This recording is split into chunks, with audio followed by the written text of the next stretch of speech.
The Willow Wren and the Bear, a Brothers Grimm fairy tale. Once in summertime, the bear and the wolf were walking in the forest, and the bear heard a bird singing so beautifully that he said, "Brother Wolf, what bird is it that sings so well?" "That is the king of birds," said the wolf, "before whom we must bow down." In reality, the bird was the willow wren. "If that's the case," said the bear, "I should very much like to see his royal palace. Come, take me thither." "That is not done quite as you seem to think," said the wolf. "You must wait until the queen comes." Soon afterwards, the queen arrived with some food in her beak, and the Lord King came too, and they began to feed their young ones. The bear would have liked to go at once, but the wolf held him back by the sleeve and said, "No, you must wait until the Lord and Lady Queen have gone away again." So they took stock of the hole where the nest lay, and trotted away. The bear, however, could not rest until he had seen the royal palace, and when a short time had passed, went to it again. The king and queen had just flown out, so he peeped in and saw 5 or 6 young ones lying there. "Is that the royal palace?" cried the bear. "It is a wretched palace, and you are not king's children. You are disreputable children." When the young wrens heard that, they were frightfully angry and screamed, "No, that we are not. Our parents are honest people. Bear, you will have to pay for that." The bear and the wolf grew uneasy, and turned back and went into their holes. The young willow wrens, however, continued to cry and scream, and when their parents again brought food, they said, "We will not so much as touch one fly's leg. No, not if we were dying of hunger, until you have settled whether we are respectable children or not. The bear has been here and has insulted us." Then the old king said, "Be easy, he shall be punished," and he at once flew with the queen to the bear's cave and called in, "Old growler, why have you insulted my children? You shall suffer for it. We will punish you by a bloody war." Thus war was announced to the bear, and all 4-footed animals were summoned to take part in it: oxen, asses, cows, deer, and every other animal the earth contained. And the willow wren summoned everything which flew in the air.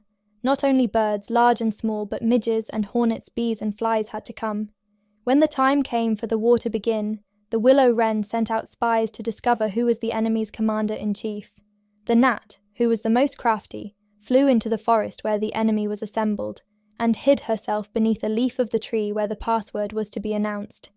There stood the bear, and he called the fox before him and said, "Fox, you are the most cunning of all animals, you shall be general and lead us."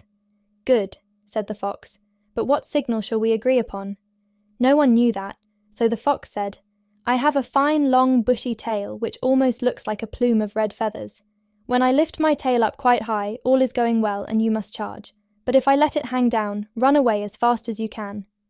When the gnat had heard that, she flew away again and revealed everything, down to the minutest detail, to the willow wren. When day broke and the battle was to begin, all the 4-footed animals came running up with such a noise that the earth trembled. The willow wren with his army also came flying through the air with such a humming and whirring and swarming that everyone was uneasy and afraid, and on both sides they advanced against each other. But the willow wren sent down the hornet, with orders to settle beneath the fox's tail, and sting with all his might. When the fox felt the first sting, he started so that he lifted one leg, from pain, but he bore it, and still kept his tail high in the air. At the second sting, he was forced to put it down for a moment. At the third, he could hold out no longer, screamed, and put his tail between his legs. When the animals saw that, they thought all was lost, and began to flee, each into his hole, and the birds had won the battle. Then the king and queen flew home to their children and cried, "Children, rejoice, eat and drink to your heart's content. We have won the battle." But the young wren said, "We will not eat yet. The bear must come to the nest and beg for pardon and say that we are honourable children before we will do that." Then the willow wren flew to the bear's hole and cried, "Growler, you are to come to the nest to my children and beg their pardon, or else every rib of your body shall be broken." So the bear crept thither in the greatest fear, and begged their pardon. And now at last the young wrens were satisfied, and sat down together, and ate and drank, and made merry till quite late into the night. The end. The moral of this tale is about forgiveness. Forgiving and letting go can pave the way for everyone to move forward. A sincere apology and a kind gesture can mend relationships and restore harmony. Sometimes it's best to just forgive and forget.